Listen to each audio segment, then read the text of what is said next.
Breastfeeding is natural, but it's not necessarily easy, and nevertheless does it come naturally to every mother. Being a WIC employee and a WIC counselor, I've been exposed to a variety of information from videos, breastfeeding trainings, pamphlets. On a day-to-day basis, I talk to mothers who've had positive experiences, negative experiences. I mean, I knew that I wanted to breastfeed. I knew the benefits it would be for both my child and me. But I truly had no idea the obstacles I would face or the emotions that I would go through. It's easy to say, just breastfeed. The benefits are out there. But when you're holding your child in your arms, it's reality. It's not textbook-wise. It's not policy reform anymore. It's you. You're the mother, and it's your emotions. So I want to say, being a first-time mom, I went to my hospital. I took the hospital tour. I made sure I asked all the questions about their breastfeeding policies. I developed a birth plan based on the breastfeeding policies. My doctor, I gave my OB doctor a copy of my birth plan. I took some copies with me, which I was told I didn't need to take copies with me, but I thought, just in case. I took my copies, I went over them with my labor nurse that day. There was no problem. We agreed on all the points. So I thought, great, I'm supported. So as the night progresses, I stopped to a lactation consultant and be provided with a pump and be instructed on how to use one. And please do not offer my baby formula, pacifiers, and assist me. So those were basic requirements I thought would happen. As the labor progressed, I had complications. I was separated from my infant. I saw him for about 2 hours because there was complications and he had to be in the NICU unit for an entire week. I had a fever, so I could not breastfeed him. I was separated from him for 2 days. During these 2 days, I knew immediately the moment they told me, your son needs to be in the NICU unit. I thought, okay, well, I need a breast pump. How many mothers know that? I know that because I'm a peer counselor. So I asked for one. So there was none available, and I was put on a waiting list. Okay, so that's fine. So I asked for a lactation consultant.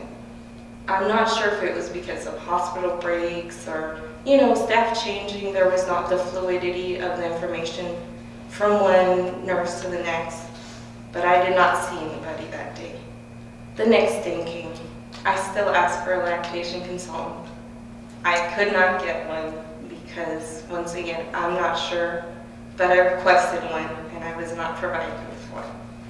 Finally, on the second night, this is day 2, a nurse comes to my room and offers me the pump. And I'm used to seeing electrical breast pumps because of my work, but this was a very different brand to me, so I was not, it was a Symphony, so our company doesn't work with that one, and I wasn't sure how to use it. So I asked for assistance. The nurse had very limited information on how to use the pump. If anything, she just knew how to set it up. So once again, I was very, very frustrated because here I am, separated from my son. I need a pump. I know this milk is going to help him, especially since I can't see him. And I can't do the one thing that I truly want to do. I finally go and see my son on the 3rd day in the NICU unit. I walk in to find him with a pacifier in his mouth. I haven't even been given the opportunity to breastfeed him because this is my first time seeing him. And I walk in with a pacifier. I'm already feeling, I've already felt like some power's been taken away. I speak with my nurse. She confronts me and tells me, well, that's fine, I can take the pacifier away, but you know what? It really doesn't affect breastfeeding, and you haven't been bringing in any milk, so he's just on the IV drip, so I don't see how it could affect him. It was my personal choice and it was in my birth plan.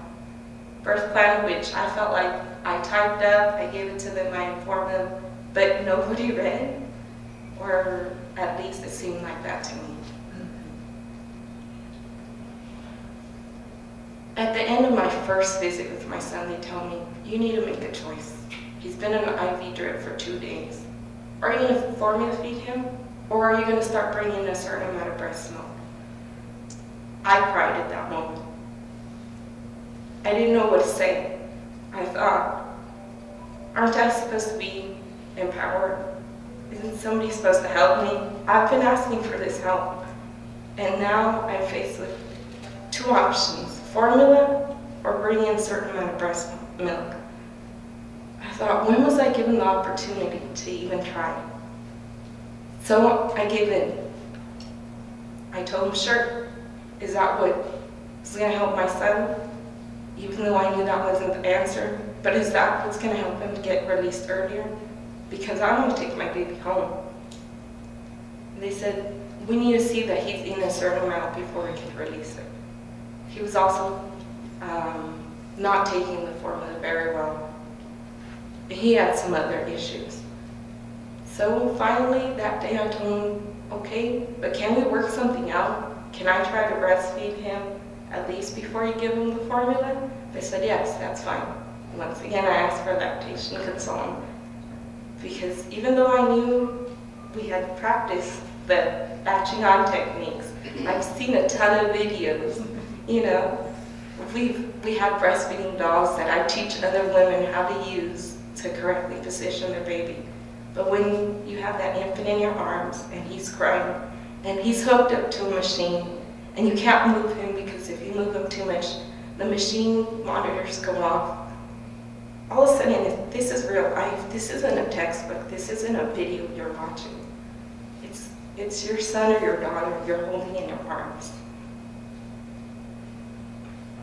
That day, I could not speak with a lactation consultant. I tried my best to latch him on. We had latching on issues. Until the day I got released, that day I spoke with somebody. That day when I was being released. I finally was released. My son stayed in the hospital. I was referred to an outpatient referral, which I was so eager to show up to because I thought, finally I'm going to get the assistance that I need because they're going to go with me to the NIC unit. They're going to physically see me, how I latch my son on, and they're going to assist me. So I got an individual consultation that went a little bit awry because I had 3 different lactation specialists give me 3 different opinions with 3 contradicting solutions. But I'm not an IBCLC. I'm a mother. And at this point, being pure cancer, having all that information, mother, I'm not even doing the job that I'm supposed to do. I'm not able to produce this milk with the acid for me. I'm not able to latch on my son. I am pumping, but I feel no support. I'm having to stay. That day that I go home, I call my own agency. I speak to our own lactation consultant. I explain to her what's going on. I tell her the 3 theories I was given. And you know what she tells me? You're the mother. You know best. For one moment, listen to your heart. That's all I needed. All of a sudden, I regained all the power I had been losing, fighting through all this red tape of hospital policies. In that moment, I knew she's right. I am the mother. I do know what's best. I do have a voice, and I can speak up for myself. But all that got lost in translation, trying to get through all these hospital policies. So I go home and I make my best choice for me and my son. And that choice was to slowly wean him off this formula, which was an entire battle when I went home. A formula that I felt was pushed upon me. But I got through it with the mentality of get through one day at a time. And with those few words of encouragement of, you're the mother. So I got through one day at a time. And here I am 5 months later, and I'm exclusively breastfeeding. And I've never given him formula other than the hospital. So I'm just here to say and to reiterate Breastfeeding is natural, but it does not come naturally. Before I went to work, I knew my employer would support me. I knew I would get pumping breaks. I knew I would have everything that I needed. That reassurance that I had, I never questioned that I would breastfeed. But other mothers don't have that reassurance. Other mothers don't know where they're going to pump. They don't know if they're going to have breaks. They don't know if, or a manual pump. They need to be reassured. Out in the community, they need to have the support. They need to have in the hospital policies where the entire staff is informed and they're on the same page. They also need to know that they'll be supported if they speak up.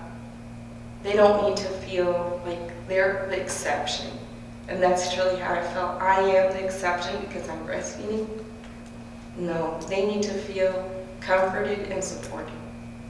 They also need to have materials available to them when in need and resources when in need, not when they become available.